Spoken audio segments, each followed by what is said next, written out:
হ্যাঁ ভিউয়ার্স, হঠাৎ করে মার্জিয়া তিশা তার ভেরিফাই ফেসবুক পেজ থেকে লাইভে এসে আখিকে উদ্দেশ্য করে বলে, আমার প্রেগনেন্সির সময় আখি তোকে আমি খুব মিস করছি, পারলে তুই চলে আয় আমাদের কাছে, আমরা সবাই একসাথে থাকবো।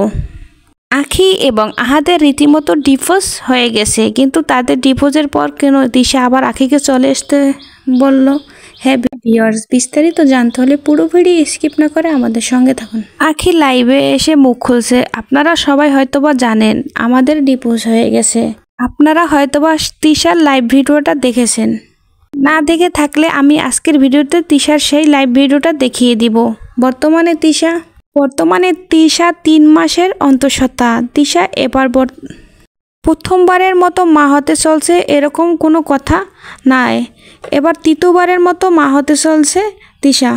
তিশার প্রথম সন্তান ছিল একটি ছেলে, যাকে তিশা তার প্রথম হাজবেন্ডের কাছে রেখে এসেছে। আহাদের কাছে এসে তিশা দ্বিতীয়বারের মতো আবারও মা হয়েছিল। তাদের সংসারে একটা কন্যা সন্তানের জন্ম হয় এবং তার দ্বিতীয় সন্তান হয়েছে আলিশা। এখনও তিশা যেহেতু আবারও প্রেগনেন্ট, সেক্ষেত্রে তিশা বর্তমানে প্রায় একা হয়ে পড়েছে। তিশার দ্বিতীয় সতীন মানে আখি চলে যাওয়ার পরে তিশা একা হয়ে পড়েছে।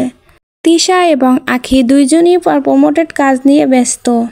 তিশা একটা লাইভ ভিডিওতে আখিকে আসার জন্য অনুরোধ করছিল, আখিকে চলে আসতে বলছিল, কিন্তু আখিও বলেছে আমি কোনোদিনও আহাদের সংসারে ফিরে যাব না। আখি বর্তমানে সামাজিক যোগাযোগ মাধ্যমে বেশ ভাইরাল। সে মাসে লক্ষ লক্ষ টাকা ইনকাম করছে। দেশের জন্য আখিকে অনেকেই টাকা দেয় এবং আখি বিভিন্ন প্রমোটর কাজের মাধ্যমে অনেক টাকা ইনকাম করছে, যার কারণে দেখা যায় তিশাদের থেকে আখির ইনকাম অনেকটাই বেশি। তিশা এবং আহাদ চাচ্ছে যেন এখনও আখি যেন তাদের কাছে ফিরে আসে, সেই রকমটাই দেখা যাচ্ছে ভিডিওতে। ভিউয়ার্স, আখিকে নিয়ে আপনাদের কোনো মতামত থাকলে কমেন্ট বক্সে জানাতে ভুলবেন না। ধন্যবাদ।